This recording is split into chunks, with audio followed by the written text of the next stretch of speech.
மக்களவையில் காங்கிரஸ் பெண் எம்பிக்கள் பதாகைகளுடன் போராடிய காட்சிகளை மத்திய அமைச்சர் கிரண் ரிஜிஜு தனது எக்ஸ் பக்கத்தில் வெளியிட்டுள்ளார். கூடுதல் தகவல்களோடு செய்தியாளர் முகிலன் இணைகிறார். அவரிடம் பேசலாம். முகிலன், கிரண் ரிஜிஜு என்ன குறிப்பிட்டதை டேக் பண்ணியிருக்கார்?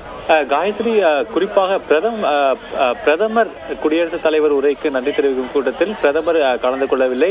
இதற்கு காரணம் காங்கிரஸ் எம்பிக்கள், அதாவது குறிப்பாக பெண் எம்பிக்களை வைத்து பிரதமரை அவர்கள் நெருங்க முயன்றனர், தாக்க முயன்றனர் என்ற ஒரு குற்றச்சாட்டை பாஜகவினர் வைத்து வந்தனர். தற்போது அது தொடர்பான ஒரு காணொலியை பாராளுமன்ற விவகாரத்துறை அமைச்சர் கிரண் ரிஜிஜு வெளியிட்டிருக்கிறார். அந்த காணொலியில் அதாவது காங்கிரஸை சேர்ந்த பெண் எம்பிக்கள் பலர் தங்களது கையில் அந்த பதாகைகளை வைத்துக் கொண்டு பிரதமர் அமரக்கூடிய அந்த இருக்கை முன்பு நின்று கொண்டிருப்பது போன்ற ஒரு காணொலியை அவர் வெளியிட்டிருக்கிறார். அதில் குறிப்பாக தமிழ்நாட்டை சேர்ந்த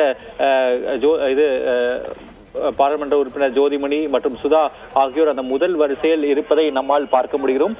அது மட்டுமல்லாது பாஜகவிலிருந்து மற்ற மூத்த அமைச்சர்கள் அனைவருமே அவர்களிடம் பேசுகின்றனர். அதாவது பிரதமர் இருக்கக்கூடிய பிரதமரின் இருக்கை அருகில் இருந்து எந்த போராட்டத்திலும் ஈடுபடக்கூடாது, அதனால் அவர்கள் தங்களது இருக்கைக்கு செல்ல வேண்டும் என்று அவர்களிடம் பேசக்கூடிய அந்த ஒரு 1.5 நிமிட அந்த காணொலியை தற்போது கிரண் ரிஜிஜு வெளியிட்டிருக்கிறார்.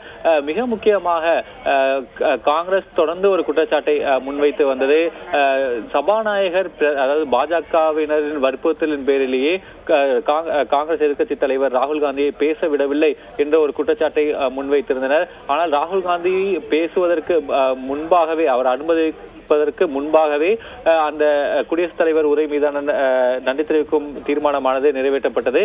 அதற்கு தான் பிரதமரும் வரவில்லை. தற்போது அது தொடர்பான காட்சிகளை வெளியிட்டிருக்கிறது பாஜக.